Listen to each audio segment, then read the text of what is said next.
All right, so we're diving into BRICS expansion today Yeah, and what it means for the global landscape, right. especially focusing on Indonesia.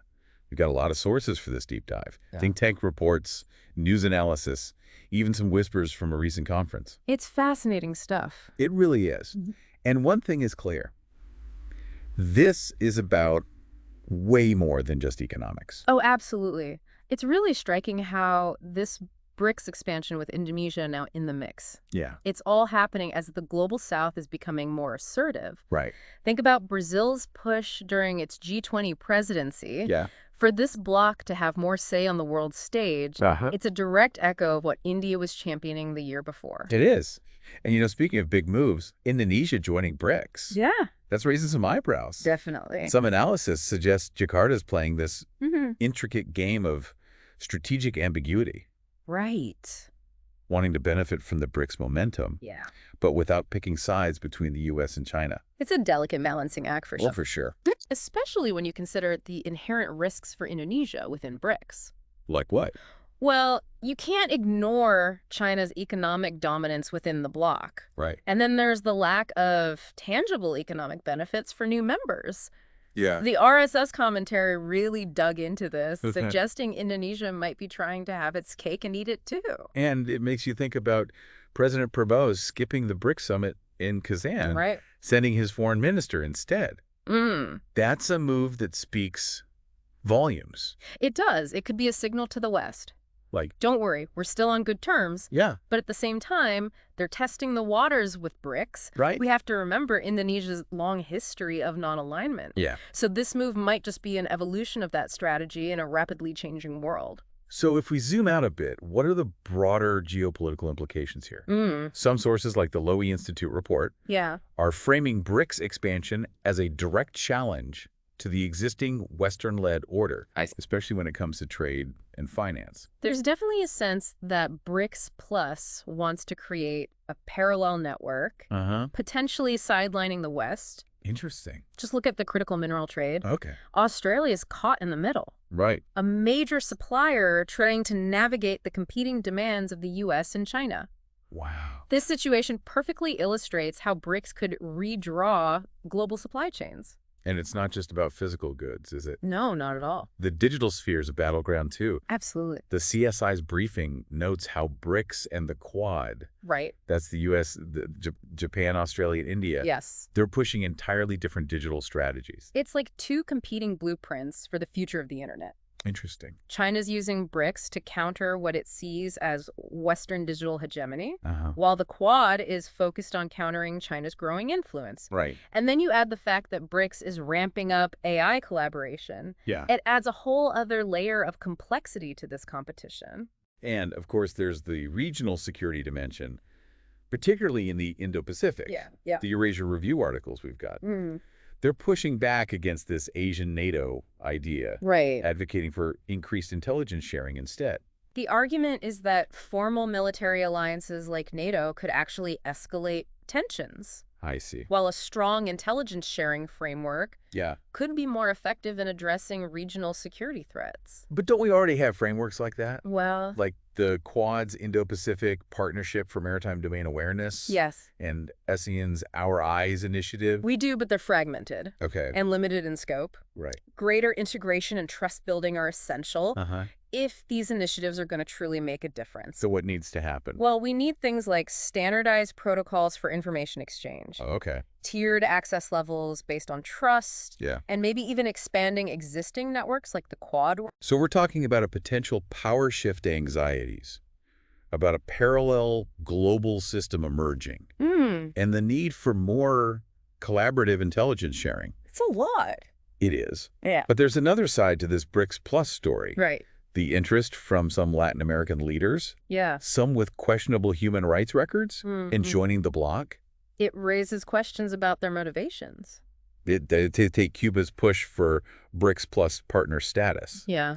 The CSIS analysis suggests it's fueled by their economic woes Right. and a desire for an alternative to the U.S.-dominated global order. Exactly. And their relationship with Russia has been deepening rapidly, It has. with economic agreements, debt restructuring, and potentially even intelligence sharing. That's definitely something to watch closely. And then there's Venezuela. Right. President Maduro's attempt to join BRICS Plus may have fallen short, Yeah. but attending the summit was very symbolic for him. It allowed him to counter the narrative of isolation, Yeah. share a stage with Putin and Xi, and advocate for a new non-Western financial system. So BRICS Plus is becoming attractive to leaders at odds with the West, whether for economic or ideological reasons, Yeah. or just to boost their political image. It's a complex dynamic. It really is. Will BRICS Plus become a haven for authoritarian regimes? Or will it stick to its focus on economic cooperation and development? That's the question. It is. It's something we need to grapple with as this bloc continues to evolve. Absolutely. So we've established that BRICS expansion, especially with Indonesia joining, Right. it's a pretty major development. It is. But how does this actually translate to Jakarta's strategy, especially given their balancing act between the U.S. and China?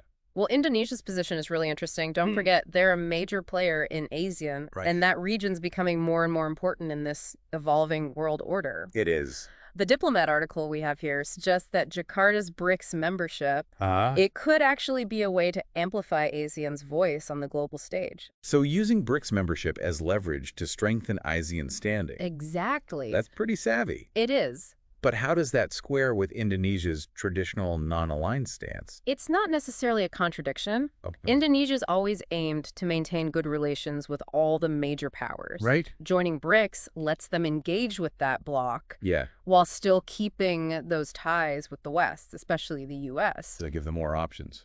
Exactly. It gives them a seat at multiple tables, so to speak. I like that. Increasing their diplomatic options.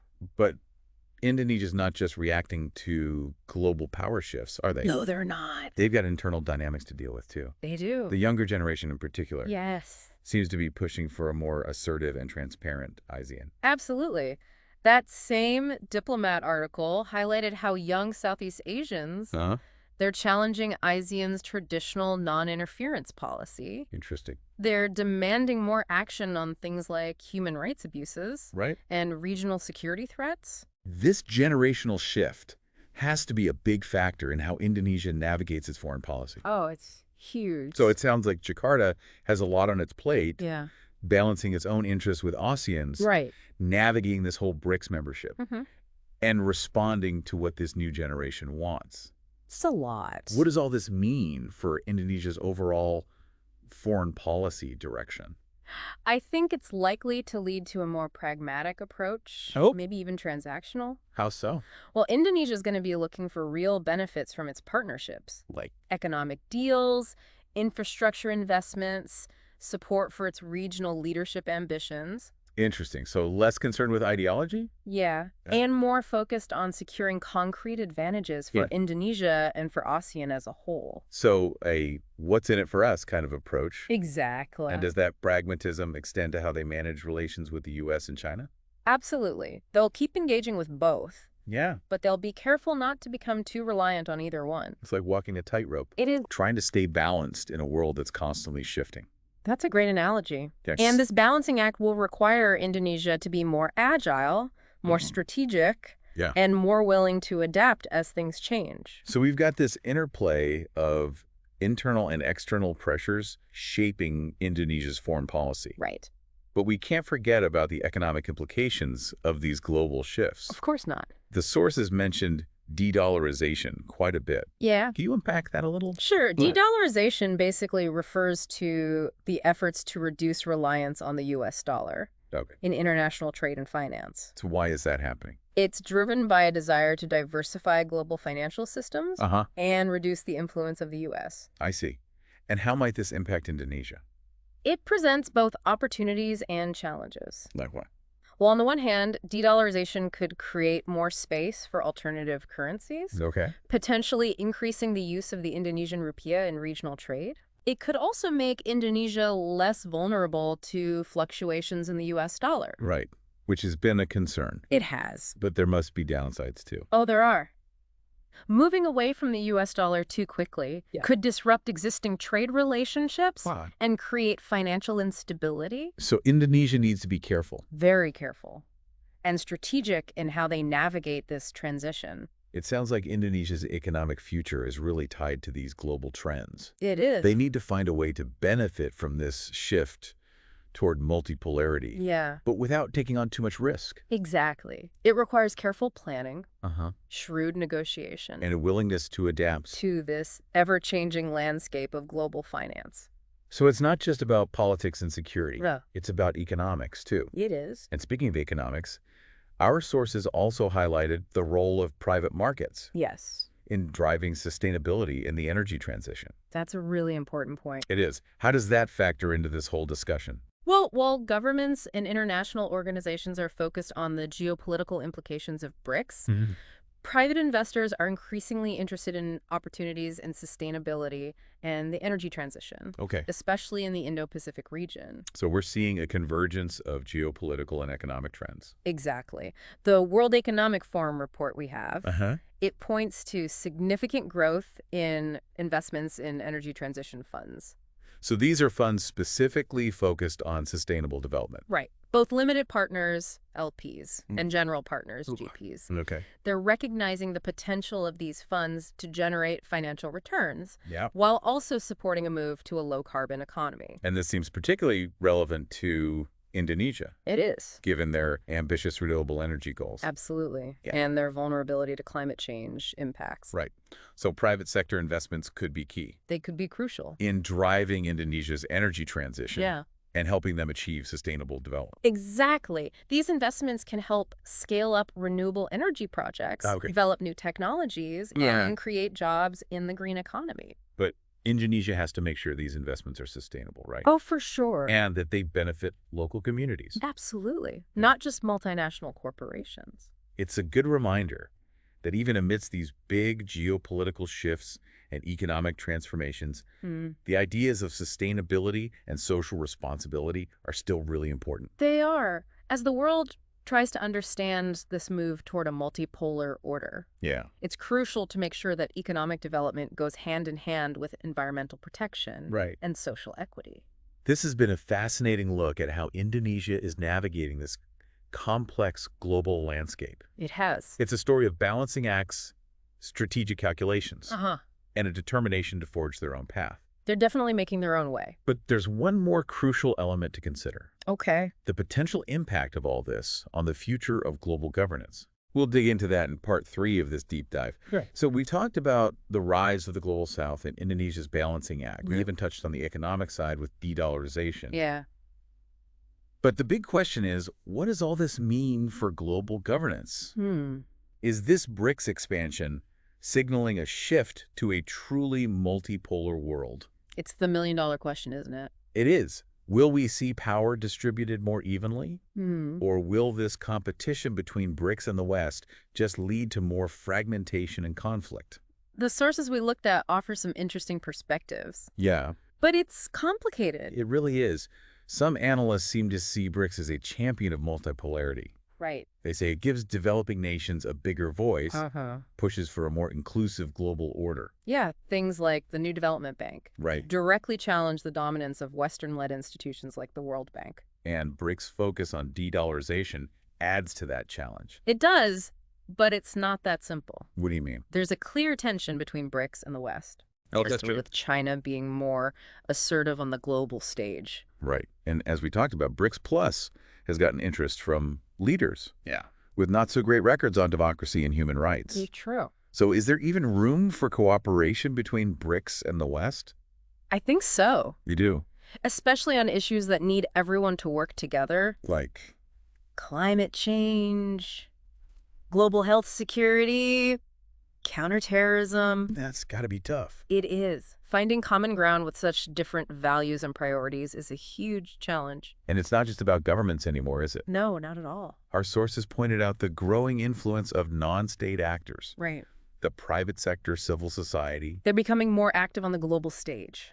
They are pushing their own agendas. Yeah. Influencing how global governance evolves. The World Economic Forum report, for example, highlighted how important private markets are in driving the energy transition and sustainable development. And we can't forget about the activism of young people. Especially in Southeast Asia. Right. They're demanding more transparency and accountability from their governments. Absolutely. They want a more open and equitable world. So it's a multifaceted landscape. It is. Governments, international organizations, private companies, citizen movements. While competing for influence. How do we even make sense of it all? I think the key is to realize that the old Cold War ways of thinking don't apply anymore. East versus West. Exactly. We're in a new era. Okay. Where power is more spread out, alliances are more fluid, and it's getting harder to tell the difference between cooperation and competition. So where do we go from here?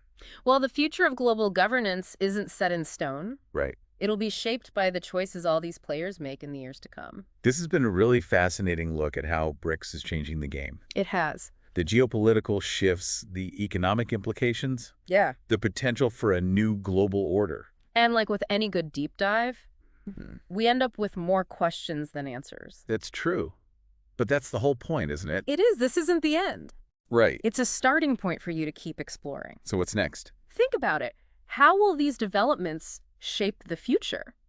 Will we see a more multipolar world, a deepening divide, or maybe something we haven't even thought of yet? Lots to consider. There is. Keep asking those questions. Keep exploring. Keep those deep dives going.